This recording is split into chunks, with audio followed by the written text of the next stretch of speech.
international heavyweight champion Phil Hickerson, and I guess you thought you were through with Terry Taylor, brother. He doesn't give up. I want to say this right now. You know, and I want to address this to Tom Ernesto and Eddie Marlin and everything. You know, I don't know what they've got against me, you know. Here it is, a local boy that come down to Jackson, Tennessee, and I win this title from Terry Taylor, right? Yeah, you did. And ever since then, they have done everything in their power to give me every kind of match against everybody in order for me to lose this belt.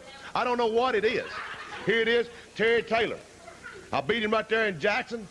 The next thing I know, I turn right around here in Memphis, and not once, but twice I had to beat him twice in order to keep the belt. And then the next thing you know, they bring in 7 times world champion Harley Race. It took me twice, right back to back, man. I don't know what they got against me, man. Here it is, I'm out here just trying to make a living. You know what I'm talking about. And here it is again. They have gone to the whole thing.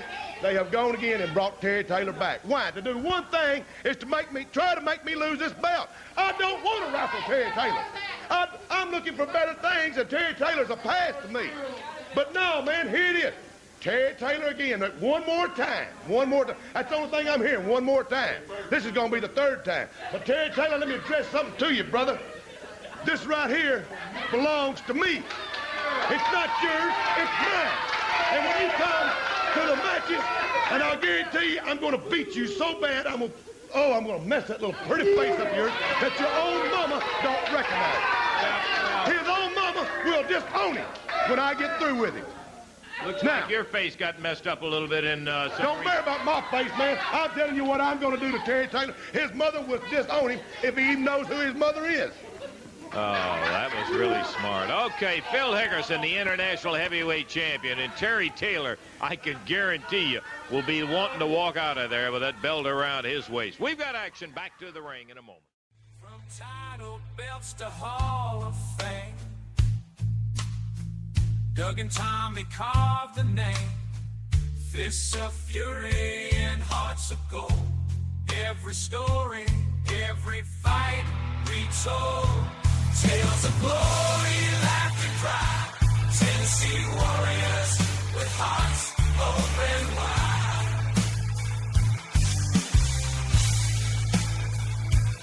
In the ring or on the air, legends living without a care. On the mic they roar, on the mat they soar. Dangerous conversations, fans wanting more. Podcast kings ruling the waves. Memphis wrestling raising the stage.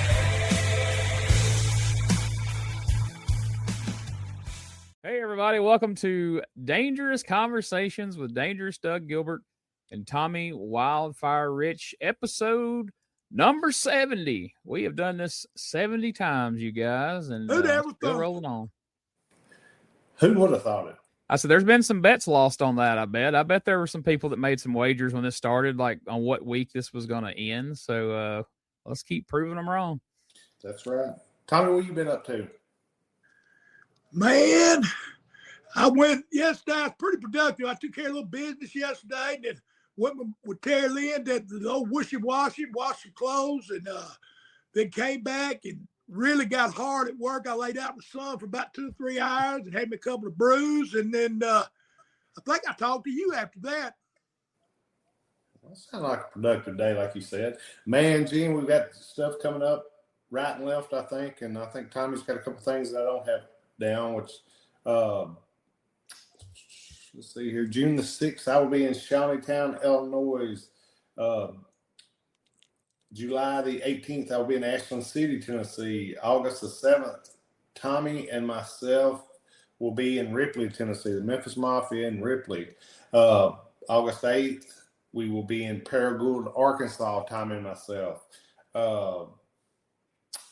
August the 29th, Tommy and myself, the Memphis Mafia, will be in Marion, Arkansas.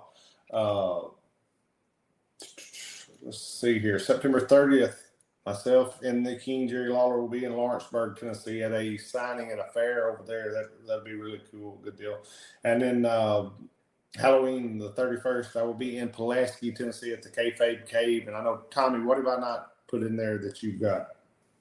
I've just got I'm not sure of the town yet, but June the 12th and 13th, I'm up in Kentucky. I'm not sure what the towns are. I'll have that for us next week. Good deal. That'll work. Gene will be in Jackson, Tennessee at the Hub City Brewery on the 6th, right, Gene? That's right. June the 6th, we're going to be doing the comedy show there, and I'll be at EPW on the 30th of May, and then back there on the 13th of June as well. So. And we would hope everybody would know by now they can listen to the podcast on Apple, Spotify, YouTube, right, Gene? That's right. You can listen to it on whatever your favorite podcast platform is, or you can catch it on YouTube each and every week. And subscribe, it'll come right to you. And man, let's go ahead, Tom. Yeah, man. And also this past weekend, I was at the Asian Wrestling Con in Parsippany, New Jersey. And I'd just like to give a big shout out to Tommy Ferrero and, all them guys that put it together, because it's always a blast. I mean, the fans was great crowd. And, I always say, if it wasn't for them, they'd be no us. And I want to thank Darren and David for 350 days for bringing me up there. And, it just was a heck of a time. Plus, you got to see guys like Demolition that you don't get to see all the time. Of course, I've seen them past few times, but I got to see Baron Von Ratchke. He was there. And, I hadn't seen him since we wrestled each other in Georgia, so it was really good to see him. I seen of course, Tony Atlas. I always love seeing Tony. And then, they had quite a few. Coco Beware was there. Beware, he was there. He fly? He fly up there, Conor? He flew in? Yeah, he flew in on the bird, yeah. Man, that's cool. I bet you was glad to see all those guys and everything. Like I said, everybody in Nashville, they know they can listen to the podcast. Like I said, Apple, Spotify, YouTube, catch up. And we'll remind everybody, as far as if you want to order your book from Amazon, you can still do that. Hot Stuff Eddie Gilbert, The Uncrowned King, Amazon. You can go to Amazon and get that every day. And as far as you can catch up with us on Dangerous Conversations on the Facebook or on Real Doug Gilbert on X or Real Doug Gilbert on Instagram or Doug Gilbert on Facebook, or Tommy, yours is Tommy Wildfire Rich on Facebook, right? Yes, sir. Sure. And, you got any questions? And hey, before we get started, because I think you got a good subject today and everything, and I just like also we got Memorial Weekend coming up, and just with all the hate, all the violence going on, I just want to give let's not forget where we're at, man, because we're so blessed, to have the military men and women out there that even give us the opportunity to do what we do. Because if it wasn't for them, there again, if it wasn't for them, there wouldn't be none of us, and not none of us. I mean, not just wrestling, it wouldn't be none of us, period. So I want to give them a big shout out to all the men and women and their families, because they go through a lot too. So, the Memorial Weekend coming up, I just want to give a big shout out to the military and anybody else that serves and emergency callers and just whatever it is. We sure appreciate you. Absolutely. That's a good point. Hey, Tommy, you mentioned Baron Von Ratchke, that match you had with him in Georgia. Did I put that up on the Facebook page yet? Have you noticed that being on the Facebook page? I don't think you have.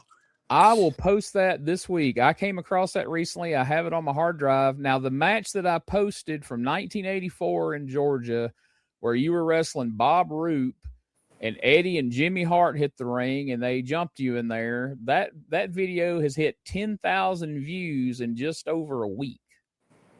Is that right? That's pretty cool. Yeah, pretty cool. That's real good. That is cool. So guys, it wasn't that cool when they was whooping up on me? Because that Eddie, you notice his punches, that must have made him mad that morning. Yeah, I noticed they was wearing you out pretty good. Of course, Jimmy Hart might have paid him to do that, because that Corvette ride he had to take with me that time. He was getting to death. He was sure glad to get his feet on that ground when we got back from Louisville to Nashville. I think that was the last trip he took with you, wasn't it? Yes, it was. Probably the last beer he ever had, too, and he didn't even drink. He was drinking beer with me before we got back. No, he wasn't. Don't lie on me, baby. Don't lie on me. Yeah. Oh, man. So I'll tell you how messed up Jimmy was, though. when he tells that story, he always says, and I correct him once, but I ain't going to do it no more. He always says, man, we was in that red Corvette. It was a white Corvette, you know. But anyway, the story's right. He just had the wrong color car. Well, yeah, after that story, I can't blame him. I might not be able to keep track of all the details either. I can't say as I do either. Oh, man. You know, guys, somebody that's come up on the show here quite a bit in the past, and you guys have always had a lot of fond memories and great stories about him. Phil Hickerson passed away today at 79 years old there in Jackson, Tennessee, and I really hated to hear that, but I do know that he's gone through some real struggles with his health in recent times. And I thought today, you know, would be a good time for us to, you know, talk about his career and talk about some stories. Cause I know Tommy wrestled Phil a lot early in his career. And I know that was your very first match, wasn't it, Tommy, in Tupelo? Dang, that was my story. I was going to tell it, but yeah, now that you mentioned it. No, first match. And they didn't even tell me, you know, at the time, you know, Tojo was training me, and I guess Lawler was training Jerry Bryant, and Jerry Bryant was supposed to wrestle, and then I was supposed to referee because, like, he could, you know, Jerry was one of them high-flying fellas. He, you know, a little bit smaller and just was real good at flying around. And my stuff was a little bit behind his. So anyway, when we got to Jerry, I guess he didn't want to tell me, so I wouldn't be nervous. But when we got to Tupelo, Jerry Bryant acted like he was hurt. And so Jerry said, you got your wrestling stuff? And, of course, that's the first thing you learn. You don't go nowhere without your gear. So I said, yes, sir. And, you know, I had to wrestle. Phil's who I had to wrestle that night in Tupelo, you know. And for my first match, I was proud of it. And, of course, Phil told me, you know, I did good. But, you know, he was such a big fella. And I mean, he'd fly around like he was Jerry Bryant's size. You know, I mean, he'd get up and go, Phil could. And so, yeah, I wrestled him in Tupelo. And then his partner, Tank Patton, I wrestled the next night in Jonesboro, Arkansas. And you talk about, I was happy with the match there in Tupelo. But in Jonesboro, I was ready to quit the business. You know, it was just the opposite. You know, it was bad. Of course, Tank, he was probably over 300 pounds and had 2 left feet. And they'd been working for 6 months. So it was blind leading to blind. But Phil, man, he was a general in that ring. And, I mean, what a team him and Dennis Condrey were, too. I mean, you know. Yeah, we're definitely gonna get there. At this point, yeah, he's teaming with that you're talking about. He was teaming with Tank Patton as the Sherman Tanks, and prior to that, he'd been teaming with Al Green. Doug, you encountered him before you got to wrestling. Well, you know what? I was fixing to say, Gene, there was a lot of firsts with Phil. Tommy said, like, he had his first match. The first angle I was ever involved in, what I said, yeah.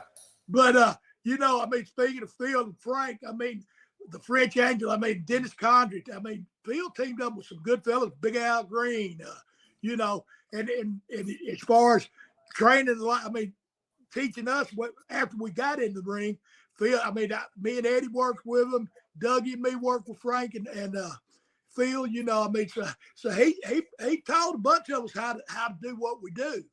What Gene, what was the story, or Tommy, you probably know, what was the story of why did they call him and Dennis at one point the Bicentennial Babies? I know they called him and Dennis the Bicentennial Kings because it was the bicentennial coming up, and they were saying that they weren't celebrating the bicentennial of America. They were celebrating that they ruled the country.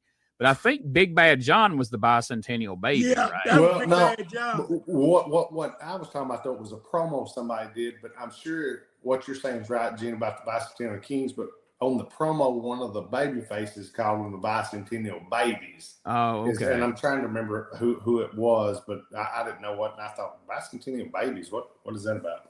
Because that was a big phrase then, right? Like at the time of the bicentennial, like all the kids that were being born then were being referred to as bicentennial babies. Like, so I guess that was kind of a saying that was happening. So I guess, you know, the baby faces decided to call them that. But Well, yeah, Phil him. like a big baby in that ring sometime.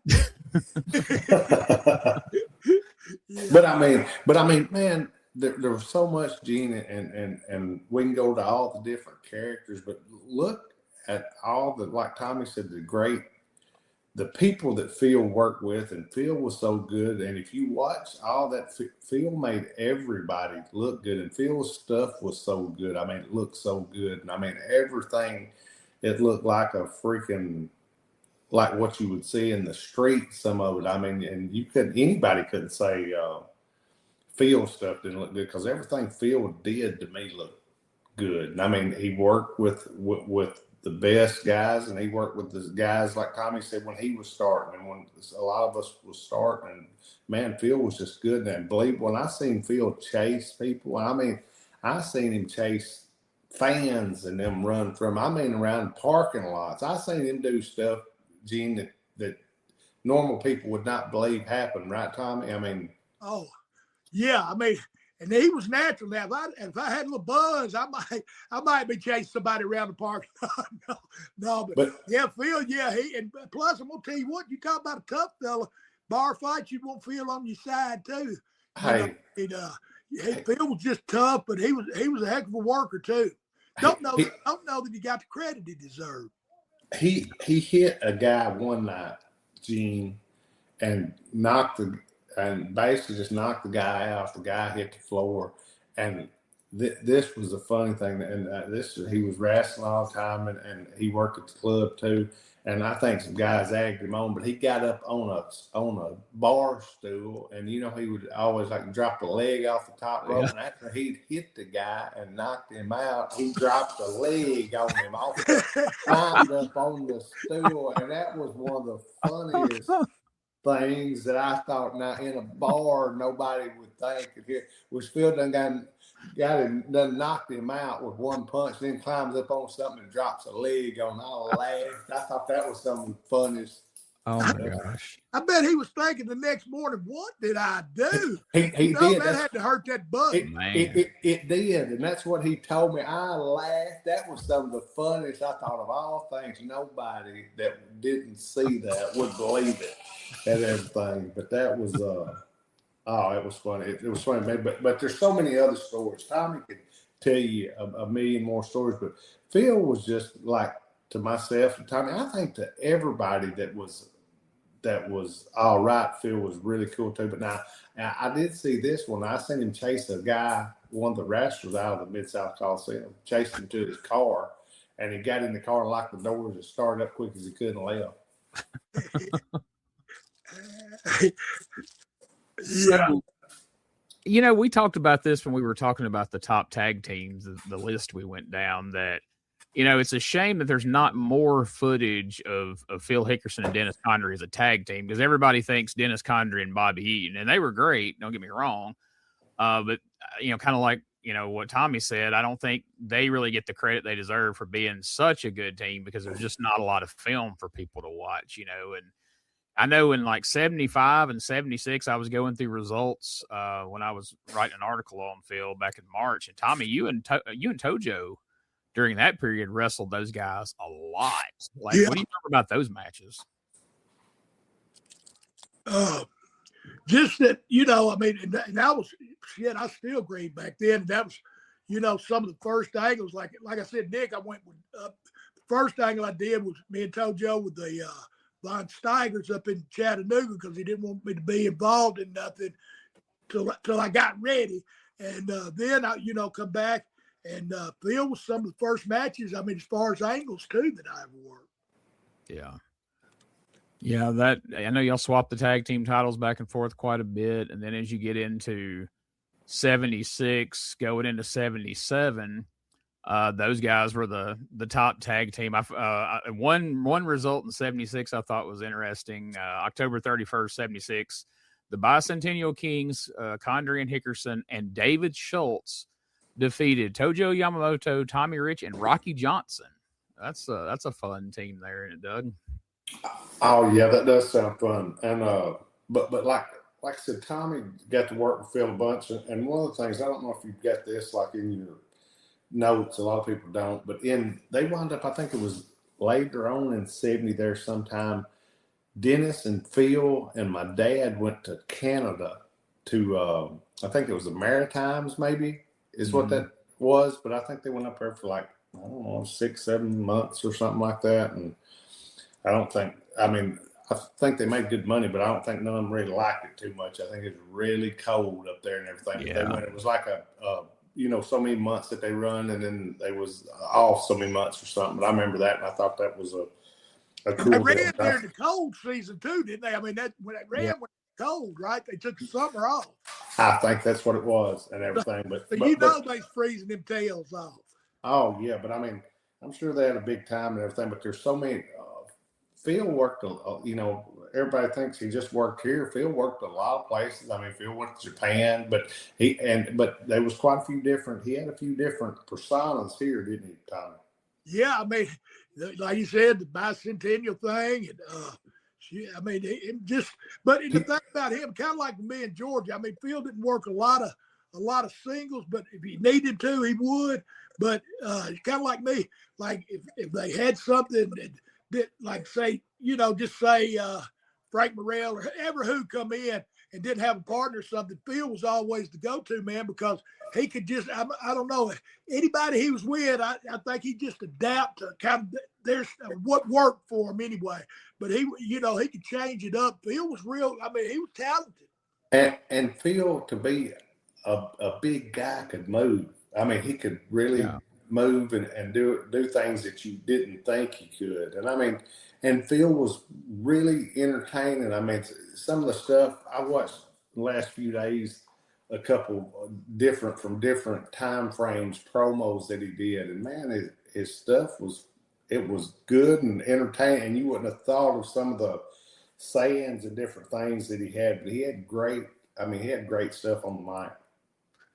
Now, him and Condrey wrestled your dad and Eddie Marlin quite a bit for the tag belts there too, didn't they? Yeah, they did. And like Tommy said, they was good. And I mean, Dennis was so smooth, and I mean, Phil was so smooth, but Phil looked so rough and like a killer. But I mean, he was smooth. I mean, it's technically he was good, but all of his stuff looked so brutal. Yeah. He didn't look like no bicentennial baby. No. He looked a little more like a meanie. Yeah, because he make him faces too, He had some of them Tojo faces. To me, Tojo, like when he turned his back and made a face to the crowd and stuff, that got more heat than, him actually doing something sometimes. And it was just, and that's what they taught us too, just how to sell with your face, and whether you're getting beat up or whether it's just making them buy what you're selling. And it just with the face, Tojo could do it.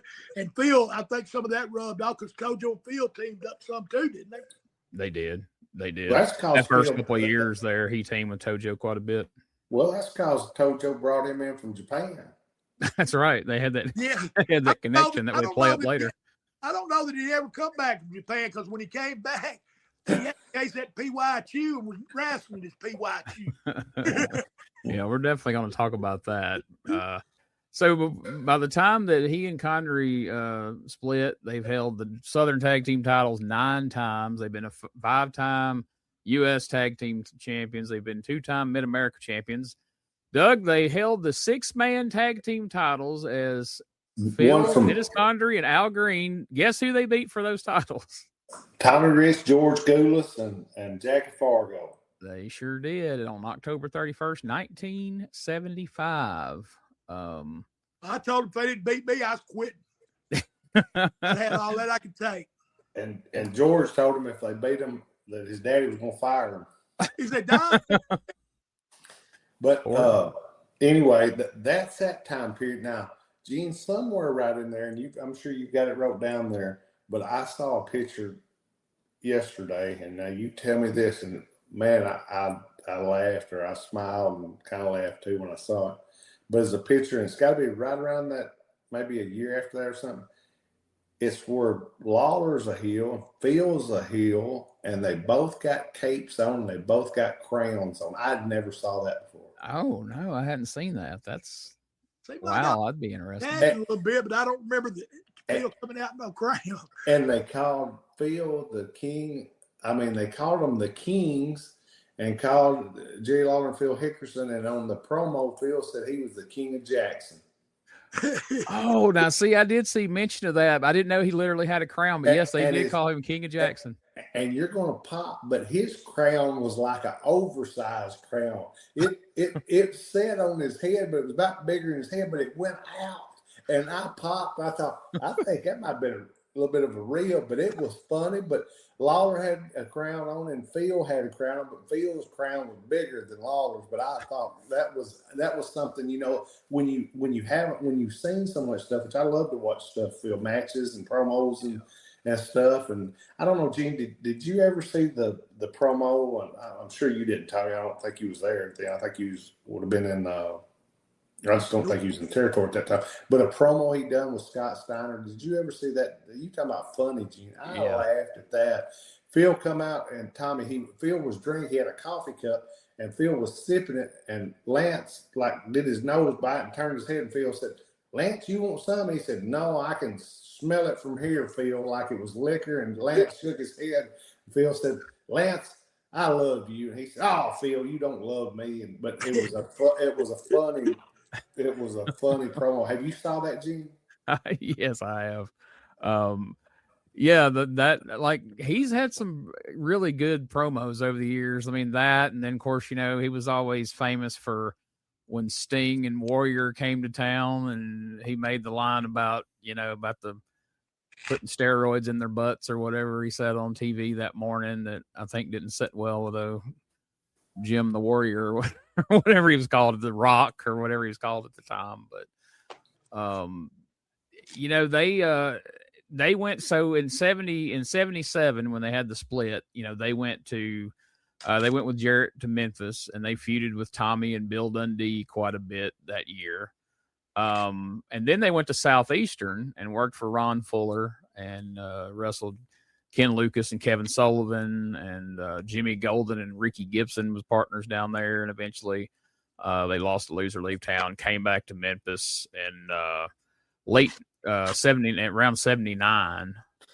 And somewhere in here, in between 80 and 81, he gets injured and is out of the business for a few years. Do either of you know what the details of that was? What happened? Everything I could find says he suffered an injury and retired, but eventually, you know, he does come back in like 85, somewhere in there.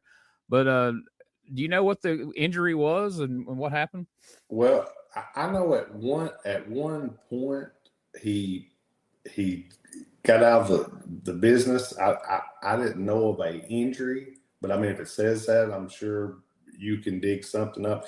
But I know he got out of the business for a couple of years there, and he was in Dallas, back and forth between here and Dallas. And at one point, he drove a truck there for a couple of years. So yeah, I mean, and you might be right, Gene. I mean, but I think what Dougie said, I think I don't know if he got tired or his wife, or I don't know what the situation was, but I think they said he hurt himself, but I'm not sure that he did. I mean, I think what Dougie said. It was, I know he was having personal issues, but the good thing, him and his wife got back together some years later, and they was always real good and everything. But I think during that period, I think that's what you're probably talking about, Gene. Yeah, it was probably just an assumption people made that he was hurt, you know, that he left the business, or it might have been just what people told people. But because I knew there wasn't, like, because it's kind of a similar thing like with Troy Graham, where he leaves and comes back, but there was, you know, everybody knew exactly what happened to him, you know, that you know, ugly knee injury that he suffered in that tag team match. But so you know, that was work, man. He didn't really even hurt his leg. He just wanted to do that wheelchair gimmick because he's tired of standing up. He just wanted time off. Well, he'd be the guy to do it. Now that's a whole nother podcast right there. But hey, you said something about Ken Lucas, man. I ain't heard that name in a long time, and I just want to say right there in Selby, Tennessee, one night, it was me and That was a 6-man, wasn't you? 6-man. Yeah, I can't remember. It was Lawler. I was Lawler and Ken Lucas and Ricky Morton against me and Eddie. And I don't remember who the other was. But anyway, Ken Lucas got his head, or Ricky got his head busted by Ken Lucas at TV that day, I think.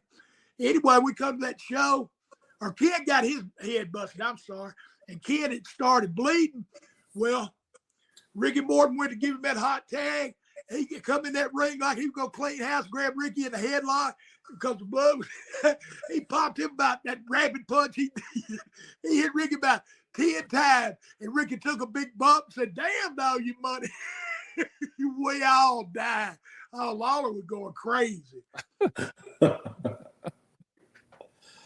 Yeah, there's the people who remember him have some really great stories about Ken Lucas. It's just not a name you hear come up very often, because he was kind of before the TV era, I guess. Yeah, you know what? Johnny, hey everybody, Johnny Crash Rich is making one more appearance. He's gonna be at the gathering with me. Yeah, he's been up. Everybody said, "Where's he been?" I said, "I got him put up in balls. I'm just gonna bring him out, kind of like Nut House and going to get his crazy papers." No, but anyway, yeah, me and Johnny's going to the gathering too. But anyway, we'll get back to what you talking about. I'm sorry. You need to bring Johnny on here before the gathering. We'll promote it and have him on the show because he don't do all these podcasts. That'd be great. So in 84, I said 85 mistakenly, but yeah, 84 is when Phil came back to Memphis and he partnered with the Spoiler, which of course was Frank Morrell, and they would wrestle the Rock and Roll Express and eventually end up, as I think was mentioned earlier, in the ring with the new Fabulous Ones, Tommy and Eddie Gilbert. And man, those were some really, to have taken some time off and all that, like you'd have never known it, because boy, those were some great matches. Oh yeah. Hey, I really enjoyed, like I said, that program that they had in the matches, and I saw a lot of the matches, Gene, and I thought there was some great matches. And I mean, like I said, and man, I mean, like I said, Phil was a big guy, and I mean, Frank was a pretty good sized fella at the time and everything, but I mean, it was so believable, and the as far as the program, everything to do with it to me was good. I mean, like I said, I watched matches as far as from the main towns, the spot shows, and most people get, if you thought you was watching the same thing, but their stuff was always different. It was so, like I said, Phil's stuff was so believable, and Frank's was too, and man, it was just good stuff. Yeah, I mean, that tag team with Eddie and Tommy, they didn't tag together a long time, but boy, they had some good feuds there with, Frank and Phil Hickerson, and then, Coco and Norvell and everything. So they had some really memorable matches during that time period for sure. And Pork Chop and Dream. And I mean, but everybody they worked with, which. What about Eddie with Norvell Austin and Coco? Coco Beware. Yeah. Boy, he was the bird man. He was a PYT, pretty young thing. Sure wasn't that pretty about Norvell. I was gonna say, I laugh every time I look at Norvell and hear that name. I'm like, woo. Hey, I love looking at those pictures of him with the red leather Michael Jackson, the beat it jacket on. Yeah, and the glove on his hand. Yeah, that was great stuff. Man, I've been trying to track down to find out where Norvell is to interview him on a podcast. I would love to talk to him about all those times.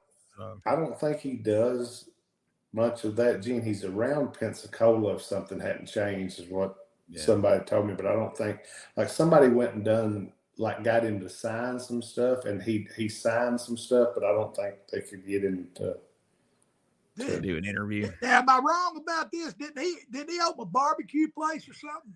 At one point, he had one down there somewhere right out of Pensacola. Yeah, that's what I thought. Yeah, he just kind of like Johnny Wright, man. He just said heck with it. And he went about, some of us don't know how to do nothing. So that's what we do forever. But they just said no. That's like you was talking about the film on Dennis and Phil earlier. And I was looking for a picture of me and Johnny to post up, something for that gathering thing. And I was surprised I couldn't even find and my wife, Terry Lynn, she said, well, they didn't even have Facebook stuff or pictures back then. Didn't nobody keep them? I said, I guess you got a point.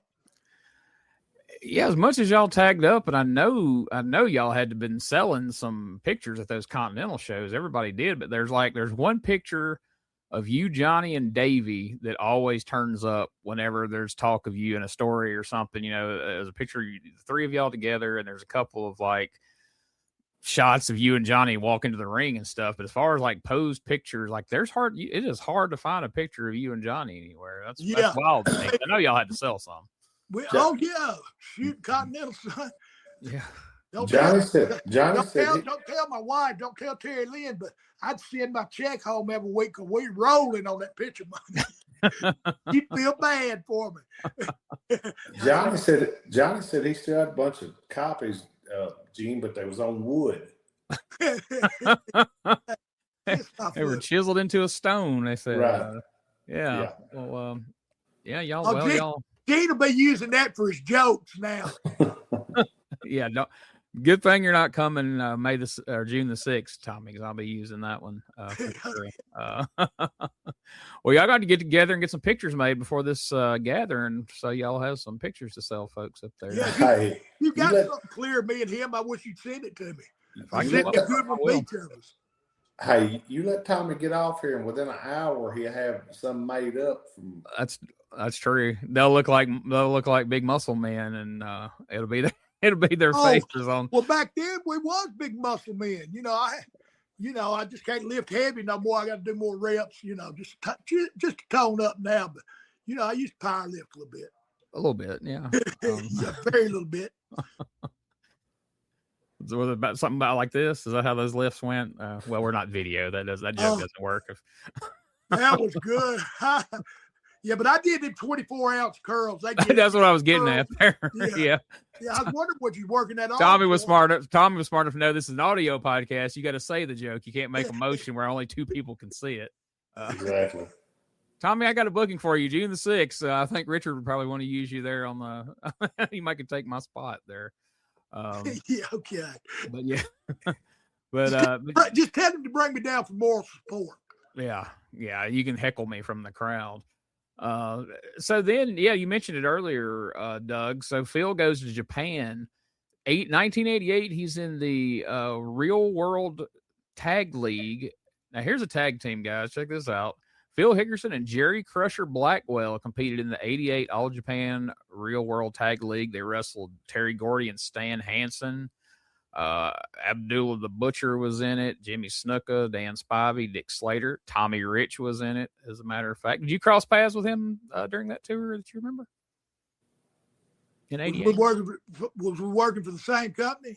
Yeah, y'all were both in All Japan. Y'all were in this tag. Of course, I know in those tag tournaments, you don't necessarily always wrestle everybody, but. Yeah. Oh, I don't remember.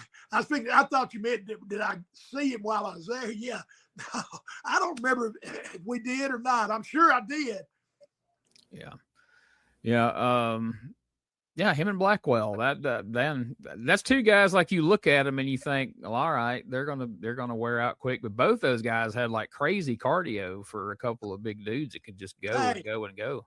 That Jared make me so mad sometimes. He was like a little bowling ball or a fire hydrant or something. He wasn't about 5 foot tall and was about 5 foot wide, and he could throw a better drop kick than any of us youngsters could. That Jerry Blackwell, he'd throw it.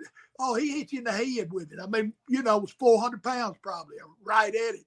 I mean, he could, and then like he's talking about Phil earlier, man, he could move in that ring. I don't know that he was big for that leg drop. I don't know that he ever threw no drop kicks though.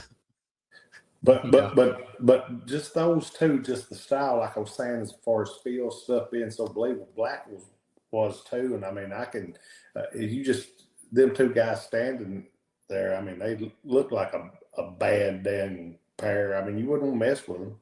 Well, I don't know some of the names he mentioned. Yeah. Well, that's but I mean, I don't think that matters, Tommy.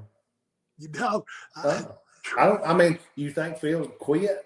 I mean, I don't think he quit. I just know that back then, that's when Stan, him and Brody were rolling back then. And yeah, I see him be tough sometimes. Yeah, well, I mean, me too. But I've seen Blackwell beat up some guys at and some of that stuff too. And I ain't never seen nobody really.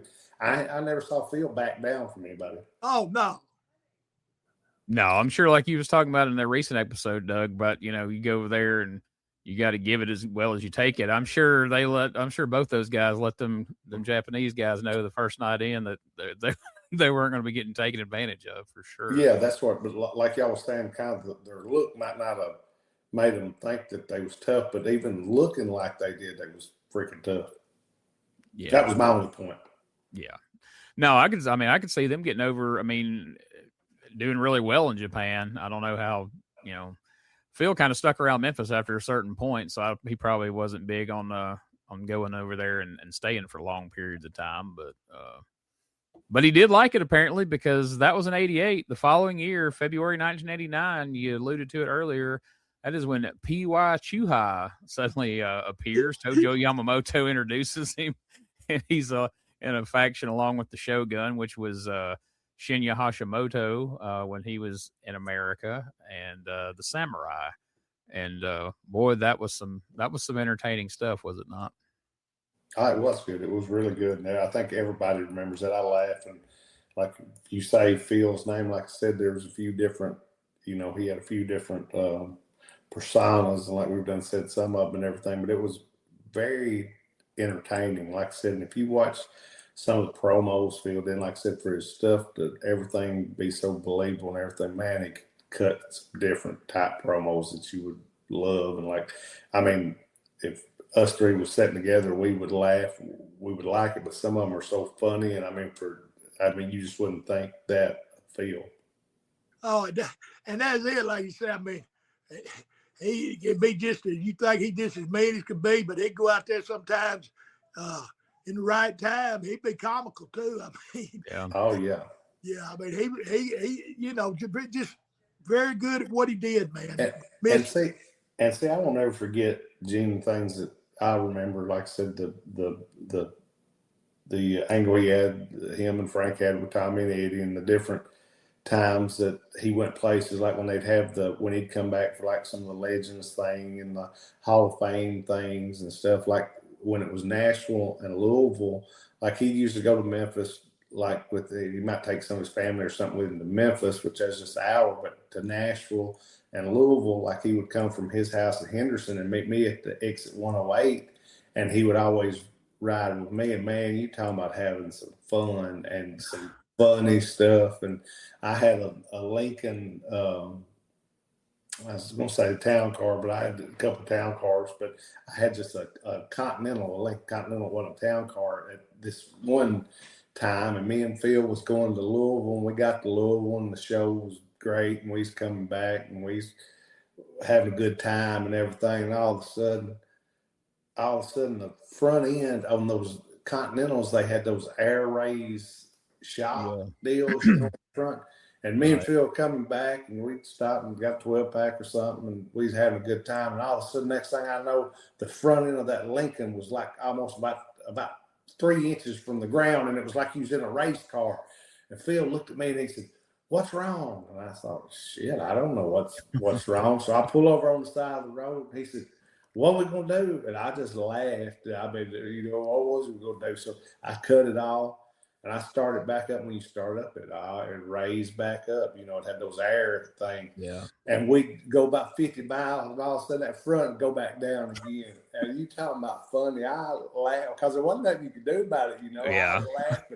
Like I said, me and Phil was partying a little bit. He'd look at me, and I just laughed. He started laughing. Man, we had some good times. But he'd always, like when they'd bring him back, he was going like towards Nashville or something.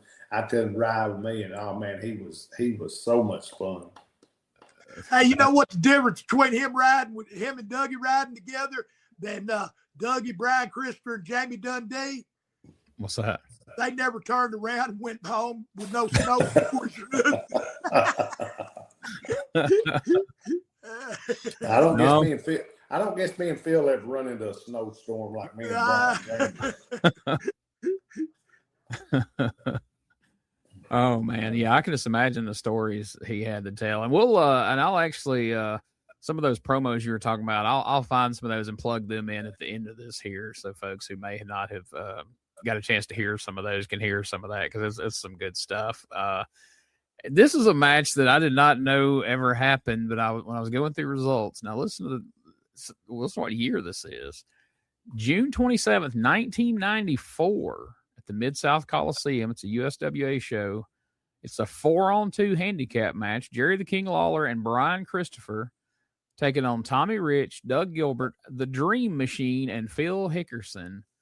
Boy, that's a couple of guys to team with there. And, of course, it's 4-on-2. It says no result given. I don't know. I can't imagine who probably would have won that match. Now, Gene says, I was looking at something. Say that again. It was me and Tommy. It was you, Tommy, Dream Machine Troy Graham, and Phil Hickerson against Jerry Lawler and Brian Christopher in a 4-on-2 handicap match in June of 94. Yeah, I think the results was so bad on that, they didn't ever put them out of the Coliseum. Let's not talk about that again. No, I was trying to think of that myself, but no, I mean, it does kind of ring a bell, but I don't remember. I'm sure, Tommy, you don't, do you? No, because I was thinking about us and about the same ones, but I was thinking Jimmy Valiant was in like an 8-man or something too one time.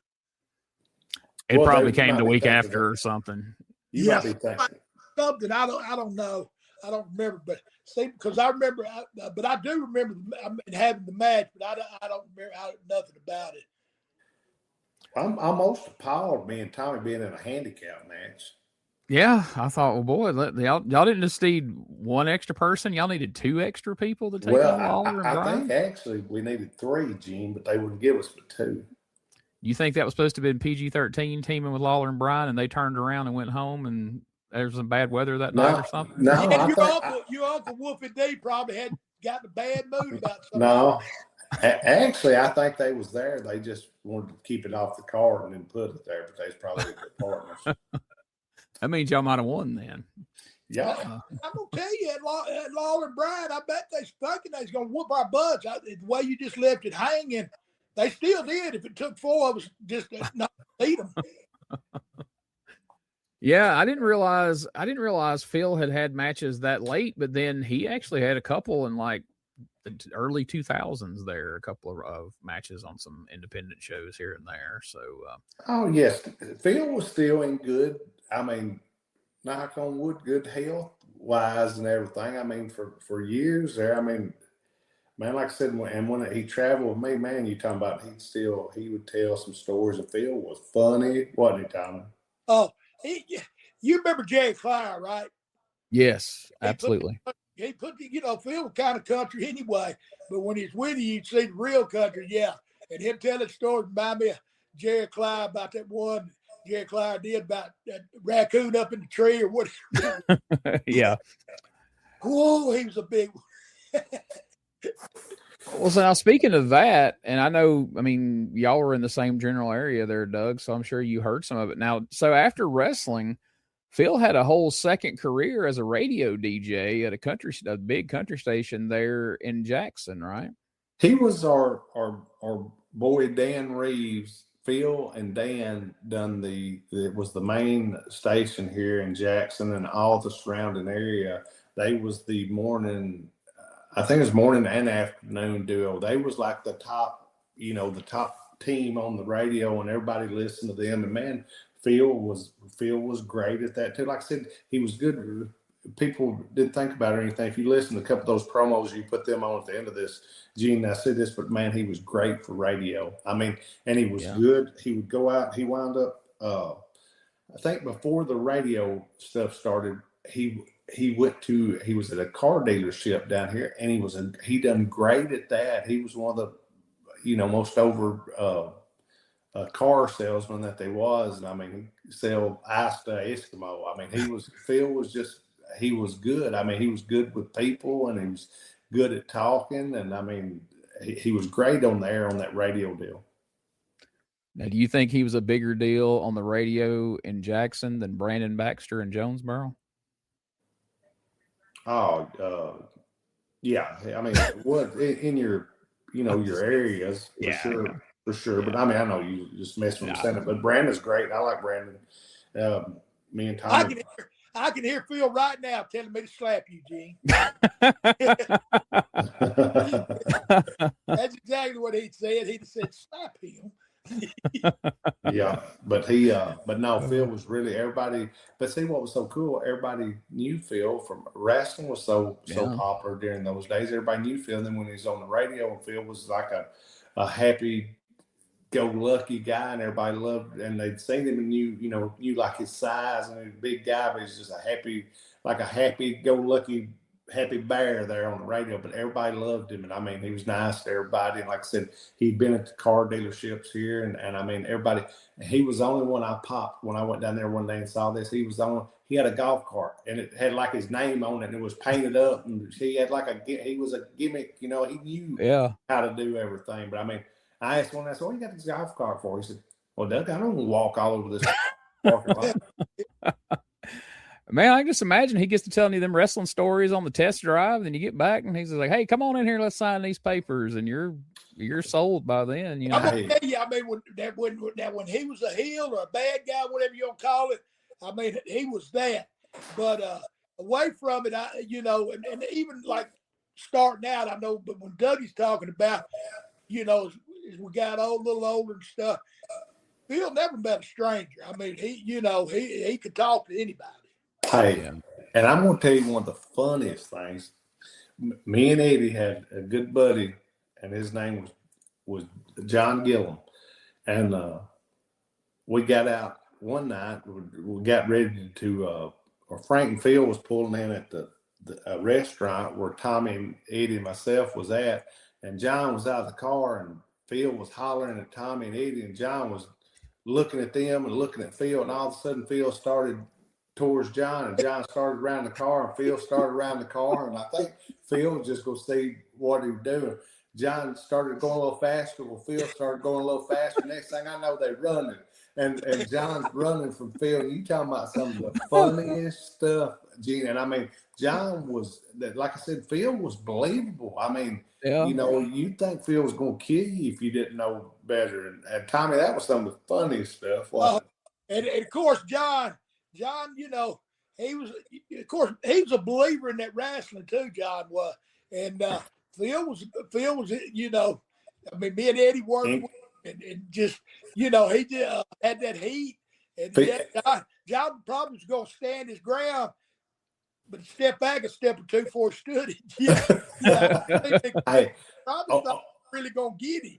Yeah, Phil stayed in character, and I laughed, like I said now, but Phil was tough. Now, I saw him chase one of the wrestlers out of the Coliseum one night, and the guy got in the car, locked the door, started up, took out, and left. They never saw him again. I figured they probably thought in the beginning, well, I won't have no problem outrunning this guy, and then he's gaining on them, and they thought, crap, I got to get my car. That's what I'm saying. If you looked at Phil, you wouldn't have thought he'd been fast and agile and stuff. Yeah. He was. Hey, before we leave, man, I got a good funny story about him. Dougie probably tells it better than me. About the time I left my check in that room, Dougie. Oh my gosh. That sounds good. Gene, they give them the checks, and I guess in these days, at the end of the time, they get them on Wednesday night. These days, when Eddie and Tommy started there, they got theirs on Monday night.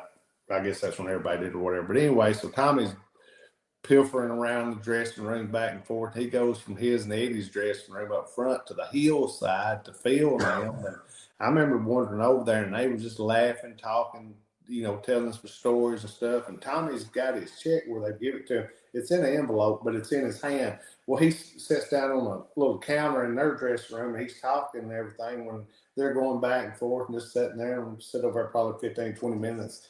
Well, during this time, Tommy just sets his envelope with his check in down on their counter, and they talk some more and stuff. And I think they talk a little bit about match probably and just shooting the breeze and everything. Tommy gets up, walks off, and we all leave, and they stay in there. Tommy's done laid his envelope on their thing.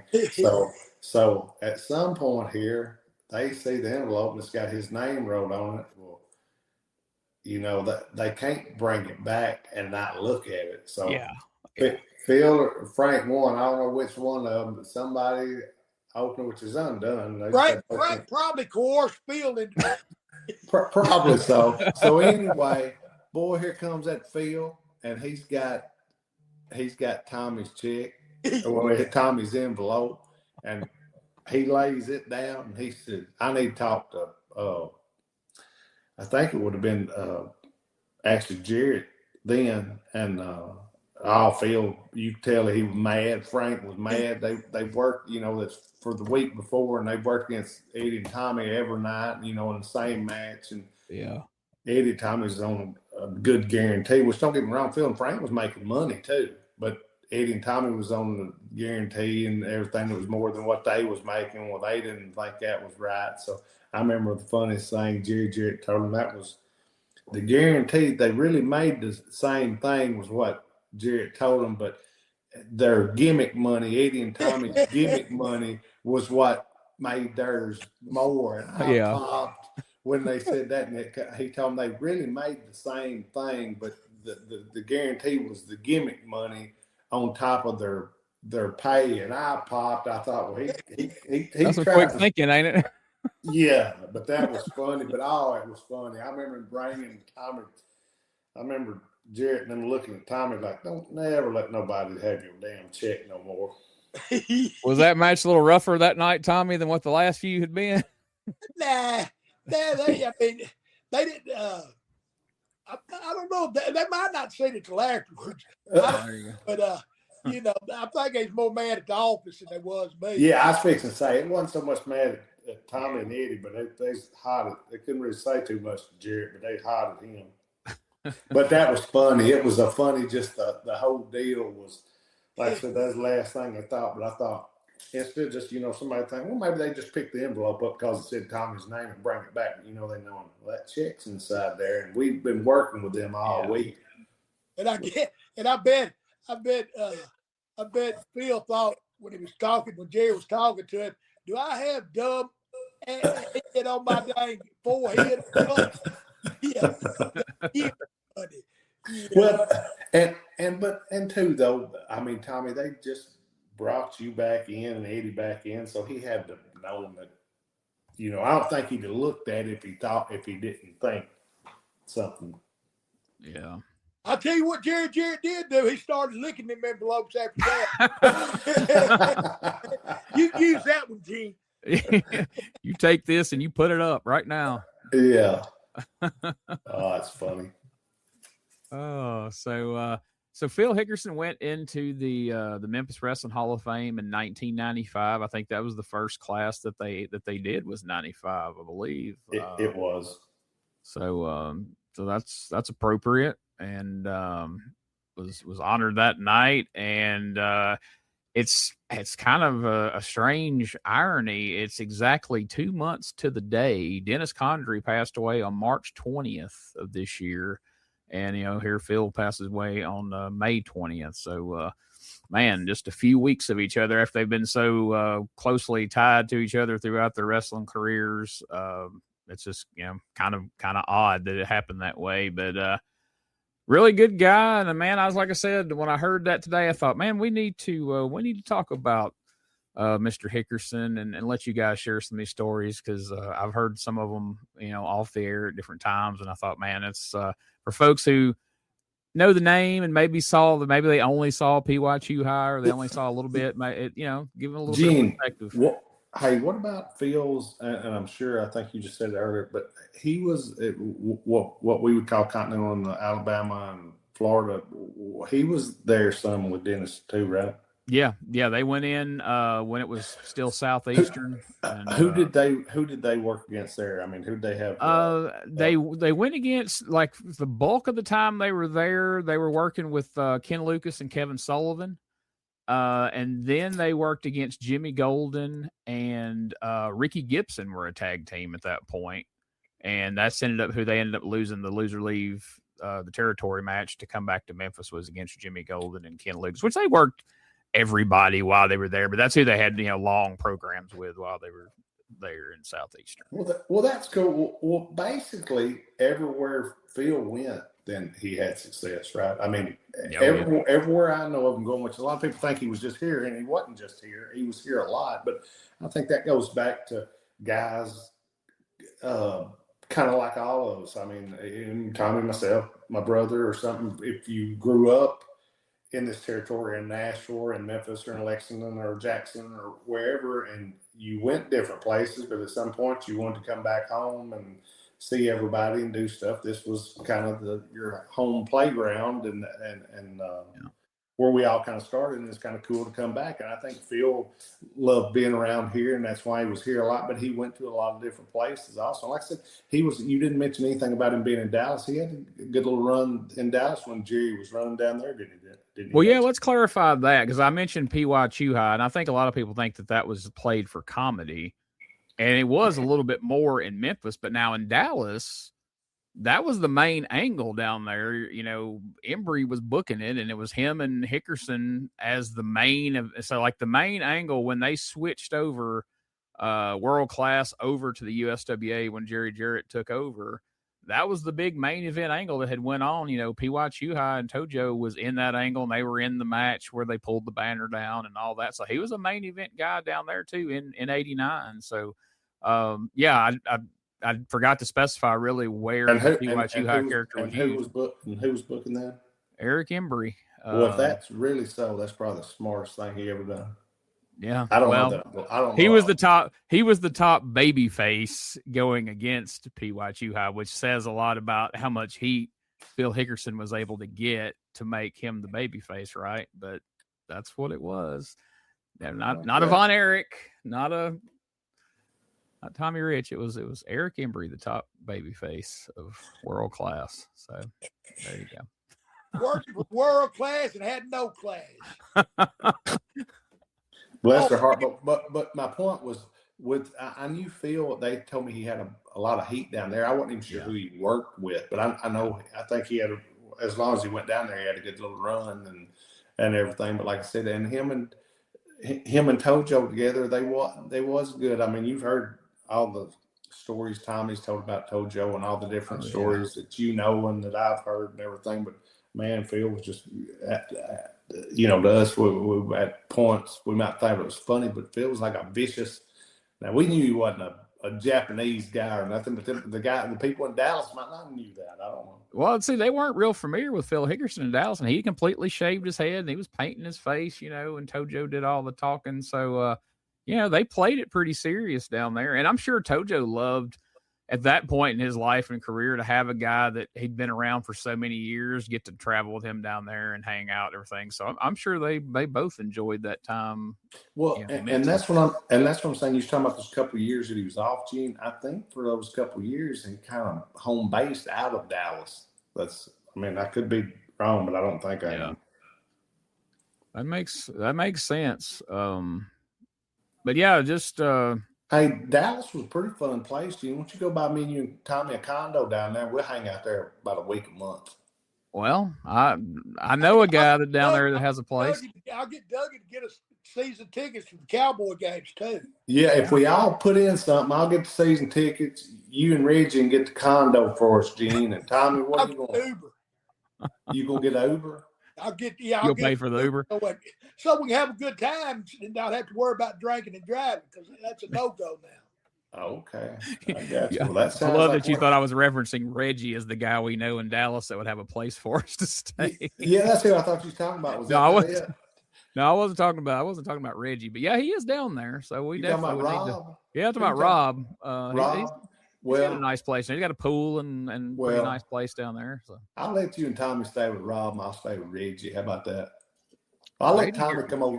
I'll let Tommy come over a night a week. You come over a night every 2 weeks. Rob, who? The guy that you did the podcast with, the guy's supposed to be seeing you at Chick. The one you did the Beyond Wrestling podcast with that I work with. Oh, he sent me $700. Well, he wasn't supposed to send but $5. Send me $2. Yeah, that was Doug. You tell him that I'm still waiting on it. It was supposed to be $400, but it's gone up to $7 because of interest. Well, you're giving your price away. I'll have to cut this out. We don't want people knowing they can get you on a podcast for $400.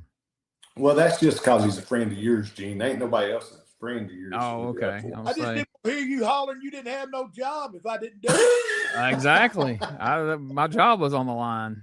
Hey, that was the whole deal. Like, hey, I'll give you a job if you get Tommy Rich on my show. I listened back when you got the job, when you lost it, and, you went through that little period and you didn't have one. Yeah. God, I listened back to some of them. I started to send you some money. They was, oh, Lord, I about cried. No, I'm just kidding. I told Tommy, I said, Tommy, me and you going to do this Rob show every other week. I said, as long as Gene's happy and got a job, we're going to say we're whoever. Hey, it's a happy life, a happy wife. It's a happy us, a happy Gene. There you go. That's it. Yeah, I told him, I said, I can get Tommy on your show. He'll be late, but he'll be there. Did you say me and you'll just have to talk for 25 minutes, and about the 26-minute mark, his picture will pop he'll tag up. In. Me and Doug will have to completely change course of what we're talking about. Actually, I was listening to y'all. I was just in the green room playing. I was listening to y'all. I just want to see if y'all could handle it on y'all. You said they're drowning. I got to save them. Yeah. He said right at the 26-minute mark, he said, I can't take no more. I got to get on here. He's like they're going to get us canceled. I want to be sure to tell everybody the 36th anniversary of the Memphis Mafia. Hey, public, number one we are. We sure are. You need some Memphis Mafia to handle something, contact us because we can do it all.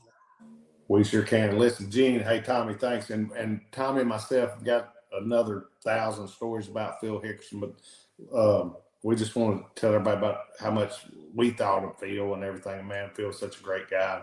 I love Phil. I know Tommy did. And like I said, Tommy had his first match with him. The first angle I was involved with here in Tennessee was with Phil. We love Phil.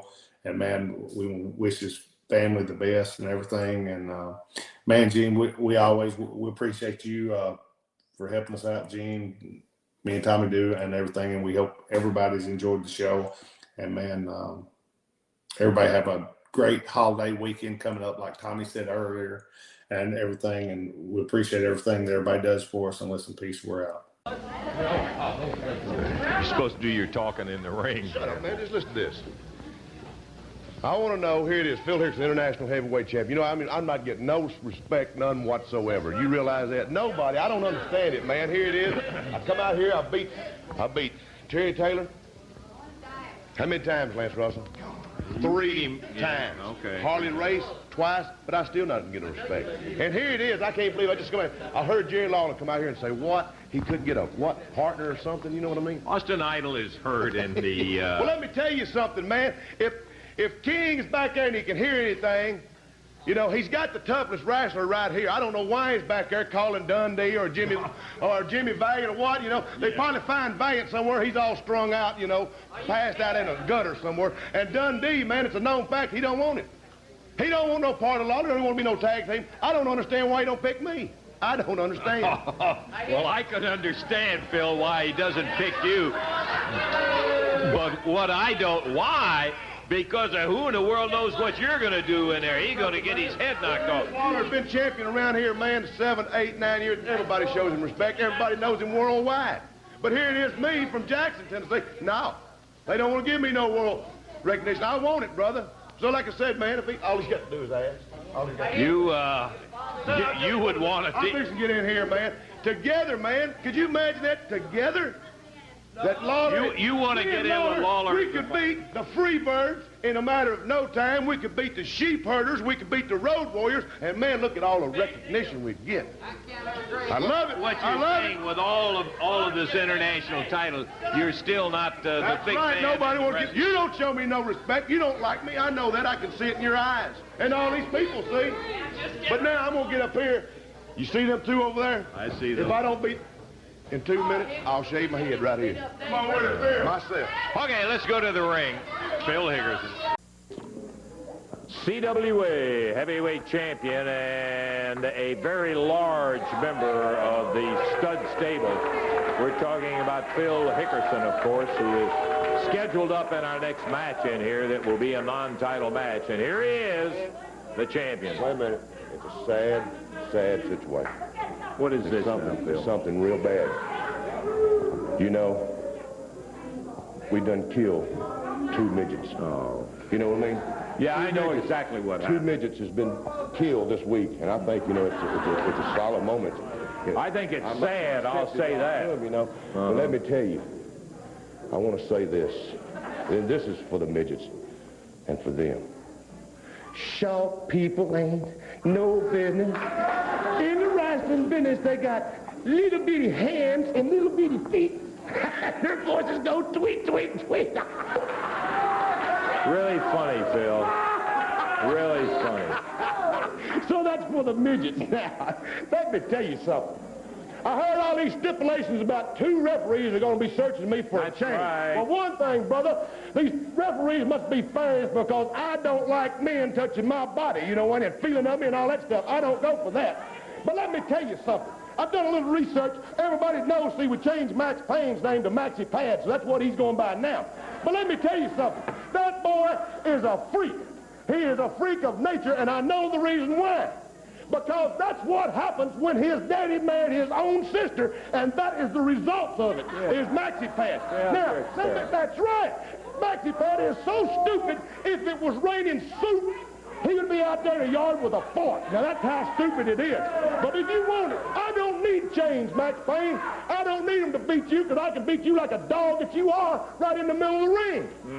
Now, what more can I say? I am a true champion. I am the fight champion, and right there's the bank, baby, and I own the bank. And you're going to be a champion. It'll be inspected by 2 referees. They're not going to find nothing on me. Max Payne is the one that brings the chains to the ring, and this big goof, he happens to accidentally drop it, and I just pick it up and beat his brains out with it. I capitalize on everybody's mistake, baby. And who is it today? Tommy Gilbert. Am I wrestling Tommy Gilbert? That's absolutely the truth. Well, I'll probably go ahead and beat him in about 47 seconds. I'm going to take it real easy on him. I'm going to take it real easy on him simply because I want to see Gary Young get a hold of him. So I'm going to save a lot of it for Gary Young. Let him do it. I'm going to sit back and watch that myself. Okay. Now, what else you want to ask me? I don't want to ask you anything else ask me except something. go to the ring and see if we can get ourselves into a match in here, Phil. We'll be You like my song? You thought Elvis would come back alive, didn't you? Oh, You liked yeah, I that really song, did. I know you did. I'll probably get an Emmy for that. You know what? CWA heavyweight champion Phil Hickerson. In the heart of Tennessee, born with pride. Doug and Tommy taking rings in stride. Memphis legends never backing down. Wrestling warriors, they wear the crown. You scurry away, glory in their veins. Fighting legends breaking chains. In the square circle they made their name. Podcast champions, it's their claim to fame. On the mic they roar, on the map they soar. Dangerous conversations, fans wanting more.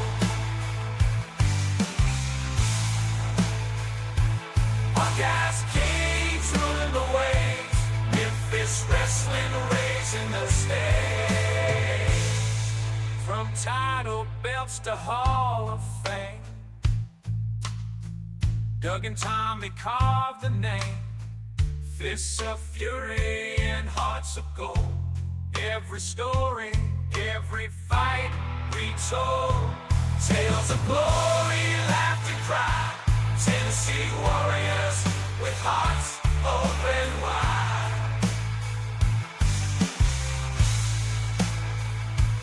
In the ring or on the air, legends living without a care. On the mic they roar, on the mat they soar. Dangerous conversations, fans wanting more.